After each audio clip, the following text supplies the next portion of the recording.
Hello there. This is the family doctor.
But listen, Doc, I ain't an actor. Oh, I don't know, Pete. I think you're a pretty good actor. You're undoubtedly Cedarton's most successful practical joker, and that takes real histrionic ability.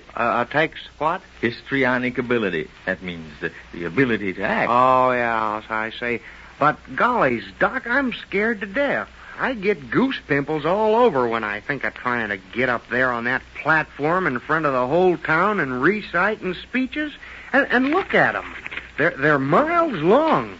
I ain't never going to be able to learn them. Whoopee, hot dog. Hey, chick, what's the idea? This is a respectable drugstore. Oh, excuse me, Mr. May, but I was just so happy I guess I couldn't help letting off a little steam. Well, what's the occasion, Chick? What's happened to incite this effervescent display of enthusiasm, huh? Well, if you mean, why am I happy, it's this. Mrs. O'Malley has just given me a part in a pageant. She has? Well, that's great. Then that settles it. What do you mean, Pete? Yes, that settles the whole thing.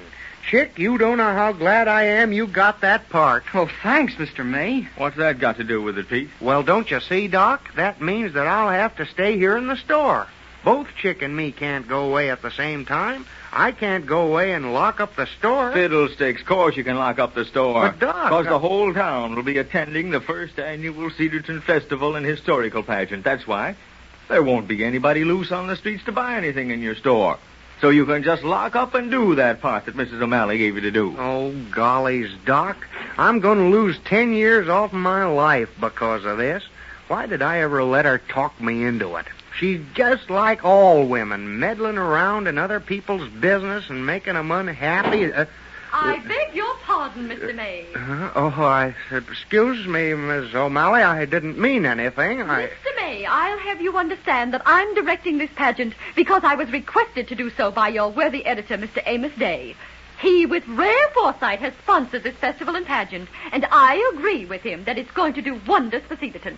Don't you think so, Dr. Adams? Well, yes, I do. I think it's a great thing. Thank you. But if Mr. May believes that it will be best that he refuse the request of the committee that he play that part, then, of course, I can do nothing else but carry his decision to the committee. Oh, now, listen, Mrs. O'Malley. I didn't mean nothing like that. No, I'll do the part all right.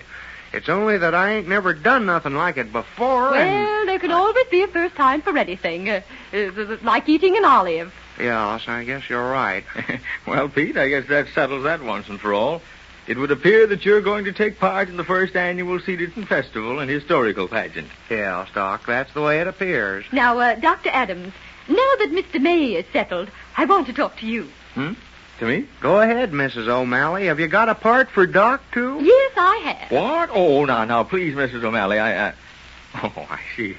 You're just joking. I'm nothing of the kind. I'm not joking at all. I'm perfectly serious. I want you to act as master of ceremony. That's fine, Mrs. O'Malley. There ain't anybody in town that could do a better job than Doc Adams. Pete, hush up. Now, Mrs. O'Malley, I certainly would like to do a part in your pageant for you. It isn't my pageant, Dr. Adams. This pageant and festival belongs to Cedarton. And you, as one of the oldest and best-known citizens of our fair city, should consider it not only a pleasure, but an honorable duty to perform your part. Yes, of course, but there's just one phase to it that bothers me a little. And that is? My practice. I have to consider my patients. There might be an emergency case come up suddenly and... If there is an emergency, Doctor, it will happen right in the audience or on the stage, because the entire city's population will be in attendance. Mr. May, what in the world is amusing you? Well, that's exactly what Doc just got through saying to me. Oh, I understand. Well, yes, I can see your point of view, Mrs. O'Malley. As a matter of fact, I'll be very glad to do this part for you. And Cedarton, just so as I can be there back at the scenes, watching Pete May. Yes. Well, what I have for you to do is quite simple. Well, I'm glad of that. What's that? I say it'll be fun to act. Well, what you have to do isn't really acting, you see. I just want you to introduce each act as it comes on. The combined Cedarton Union High School Glee Clubs will offer several vocal numbers, of course, and then there'll be the various actors who are portraying the parts in the pageant. It won't be necessary for you to attend any rehearsals until the dress. Very well, thank you. Mrs. O'Malley. Yes, Chick? Have you got my part for me? I mean, if you could give it to me, I could be learning my speeches, kind of... Chick, I'd quite forgotten. Let me see. It's right here in my briefcase. Oh, yes. There you are. Gee, thanks. Well, that's quite all right. I'm glad you mended it. I'm always happy to see people interested in the drama.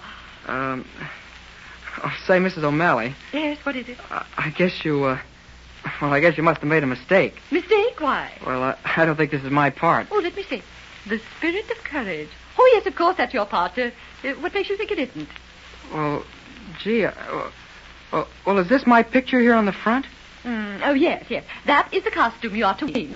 But this guy's wearing a skirt. Huh? Skirt? Let me see it. That is not a skirt, young man. That is the costume worn by the brave young lads of Sparta. And it precisely fits the part you're to portray. The spirit of courage. I'll say it does. If Chick wears that outfit, he'll be the bravest young lad in Dunlap County. Pete, hush up. Sure thing, Doc. Yes, you are to come running onto the stage, Chick, just like the young soldier Phidippides who ran from Marathon to Athens and then fell dead. Yeah, in front of all those people, I'll fall dead, all right. You'll do nothing of the sort. You'll run onto the stage and up before the throne of Queen Maybelle and deliver your speech, and then you'll collapse at her feet exhausted, but triumphant in death, glorious in the courage that spurred you on to victory. Pardon me. Yes, Doctor. Isn't the Queen's name Mabel? Mabel Graham? Oh, yes, it was Mabel. But for the artistic purposes of our pageant, we've called her Maybelle. Oh, yes, I see. Then you, Mr. May. Yeah? You will come riding forth upon a beautiful white charger. On a beautiful white what? A charger. A powerful snow-white Percheron. A horse. Me? On a horse? Why, I ain't never rid a horse in my life. Nevertheless, you'll ride one in this pageant. As I said, there can always be a first time. Oh, yeah, sure, I see what you mean. And you'll ride forth to the throne of Queen Maybelle and deliver your speech as the spirit of progress. Progress? Oh, yeah, sure. And it's one of the most beautiful speeches in the entire pageant. Frank has done a lovely artistic and dramatic piece of work in this speech. Frank? Yes, Frank O'Malley, my husband. Oh, yes, of course. Fine. Then, Mr. May, you will take your place beside the throne of the Queen, after which Frank, in the character of the Spirit of Light, will leap from a promontory 10 feet high onto the stage and fling wide the portals which will reveal the combined glee clubs of the high school. They then will sing the new Cedarton anthem I've written, bringing the entire production to a smashing climax amid a blaze of light and glory. Oh, dear. Well, that certainly sounds marvelous, Mrs. O'Malley. Thank you. You don't think it's just a little too pretentious for the folks of Cedarton to attempt, do you? Pretentious? Why, of course not. Don't forget, Doctor, I am directing. Oh, to be sure, of course. Now, Mr. May, I'd like to run over your speech a bit, if you don't mind. Huh? Right here, now? Why, of course, right here and now. I'm going over the entire production with all the cast this afternoon individually, so that we shan't waste any time in rehearsal tonight. After all, the pageant is just a short time away. Oh, yeah. Of course, you haven't memorized it, but if you'll just read it. Oh, well, okie dokie.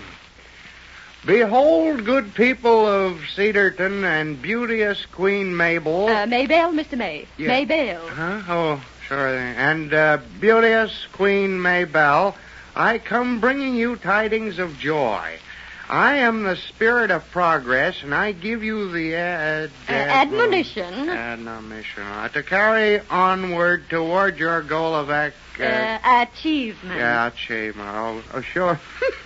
I don't think I've ever seen that word in print before. Very well, Mr. Mayor. Please proceed. Well, now let me see. Oh, here.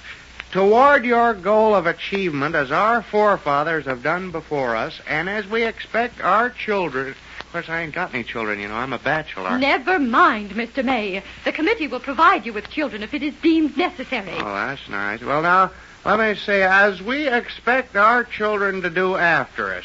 Now to thee, O most homely queen. What? Comely. The word is comely. Comely meaning beautiful, pleasant to look at. Well, I've never heard of that word. You'll pardon me, Mr. May. Yes, what'd you do? I don't believe you have a very large vocabulary, have you? Oh, I don't know. I got quite a big stock of drugs back there. Oh, not laboratory, vocabulary. Oh, yes. Mr. May. Yeah? I wonder if you'd think me presumptive if I suggested that we might have to find someone else with a little more experience to do this part. Say, would you? That's swell, Mrs. O'Malley. I know I ain't any actor, and I wouldn't want to do nothing to spoil this pageant. It's perfectly okie-dokie with me. Say, Miss O'Malley, here's your man, Chief of Police Benson. Well, afternoon, everybody. Well, Mrs. O.M., how's the festival and pageant coming along? Oh, Chief Benson, you're just the man I want to see. Oh, yes? Well, we aim to please, the fellow says. Chief Benson, I want you to do a part in the pageant. Me? Why? And Mrs. O.M.? Yes, sir. Man and boy, I've been a play acting for about 40 years. What can I do for you? Well, there's another thing. Can you ride a horse? Can I ride a horse? Me that was the champion bronco buster of the Q-Bar Z Rancho? I should say I can ride a horse. Well, that's just fine. Would you care to go to our studio and run over the part right now? Why, say, I'd be delighted. Why, no sooner said than done, as the fellow says. Well, come along. Oh, I just think you're going to be wonderful in the part, Chief Benson. Well, I reckon I got rid of that all right. Yes, you got rid of it, Pete May. But what about me? Yeah, me wearing a skirt. Oh, gee. Well, I'll tell you, fellas. While you're up there on that there platform doing your parts, I'll be sitting down here in my nice quiet store, a-reading a good mystery story and a-listening to the radio. Good luck, boys. Oh, you're gosh, stop bragging.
This is the family doctor. I'll be in to see you again right soon. Goodbye.